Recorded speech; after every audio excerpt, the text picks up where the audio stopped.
Want to buy a camera? Maybe your very first, but you do not want to spend an arm and a leg. Here are my favorite 5 top picks under $500.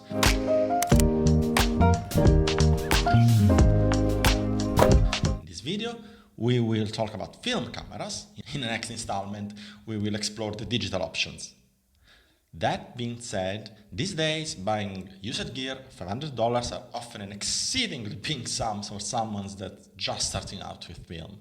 You can get away with much less, especially if you're interested in 35mm film, and still end up buying pro equipment. So here you will find my 5 top film cameras plus one list. Like every other similar list, this one will be at least a bit subjective, but based only on gear I actually used in the past or still use to these days. Thank you for watching, and please do not forget to subscribe. Naturally, you will notice that generally, but not always, see Contax, the price increases with the format. So you can get away with $50 for a 35mm camera and lens combo. For example, a beautiful Pentax ME Super, the camera with the best viewfinder I have ever seen, combined with a superb 50mm Pentax M. But you'll need several times the sum for a medium format one of comparable build quality. You will also notice that I cheated a bit on the first and second place, other than adding a plus one. On the first, because you will most likely buy a body depending on which lenses do you have already, if you're not starting out from scratch. On the second place, because the 35mm rangefinder is really a matter of taste. Personally, I liked both the Leica CL and the Contax G1, but the Leica was much more enjoyable in the end. Besides, I like the warmer renderings of the Leica M and M Rokkor lenses better than their Contax Zeiss counterparts, even though they are of stunning quality as well. Like I said, a matter of taste.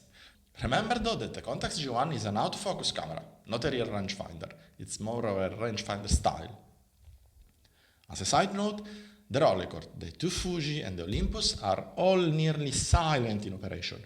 If street photography is your passion, this is a major benefit.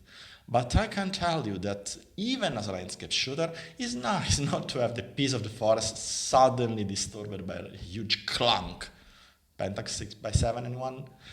Lastly, keep in mind that all the prices are averaged. Obviously, there will be often a huge difference between buying from a shop and buying from a private seller. Moreover, if you're patient or lucky, you can score huge deals. In some cases, you might choose to buy a cheaper lens to lower the overall price, or simply because you like it better. For example, you may pair the Leica CL to a nice Russian-made Jupiter 8 50mm f2 and save almost $300. Okay, now for real, the list. 35mm SLR. Here we have an Exequo, Nikon F4S and Canon EOS 1N. You can have a Canon EOS 1N plus a 50mm 1.8 for about €200. Same thing for the Nikon F4S plus a 50mm f1.8. Both are amazing professional tools. I recall the viewfinder of the Nikon F4S as being a bit better, but I didn't own the 1N at the same time. They are both scary fast in every operation and transparent, working like an extension of your eyes without getting in the middle between you and your pictures. Both decently heavy, you can buy them and save money on your gym membership. 35mm manual rangefinder. Here the choice is a little bit more clear-cut. We have the Leica / Minolta SIL. If you buy the Minolta version, you will spend a little less. But for Leica CL plus a 40mm f2 Rokkor, you will spend around $500. Or you can buy a 35mm electronic rangefinder, like the Contax G1, plus the 45mm f2 for pretty much around the same amount of money, always $500. The main difference, other than the obvious electronic versus manual one, is the finder. The viewfinder of the Contax is tiny, and even worse, if you don't put your eye exactly centered, it goes black, meaning its exit pupil is quite small. The Leica finder, on the other hand, is plain gorgeous. With the Contax, you don't see what's in focus, you just have a distance scale for reference. With the Minolta Leica rangefinder, you don't see what's in focus, after all it's a rangefinder, but at the very least you've got the patch. That being said, the patch can be out of calibration and you will still get out of focus shots even if the picture looks fine in viewfinder. This is a problem with every rangefinder ever made, so it's not relative to the Leica. The contacts on the other end, due to the motor, will be slightly noisier. 35mm compact camera with a rangefinder. One choice only, Olympus XA. It's pretty much fantastic. It's super small, it has a fantastic f-Zugo 35mm 2.8 lens, and with the auxiliary flash you can have it for $5,100. It's tiny, with an extremely well-made and easy-to-use rangefinder, a beautiful 35mm 2.8 lens that's quite sharp from the start, and a light meter that's accurate enough for slides. Thanks to the leaf shutter, it's practically silent in operation, and it has one of the best features. It has an IR trigger. What you possibly want more? 6x6 twin lens reflex, a Rolleicord 3 or a Yashica matte.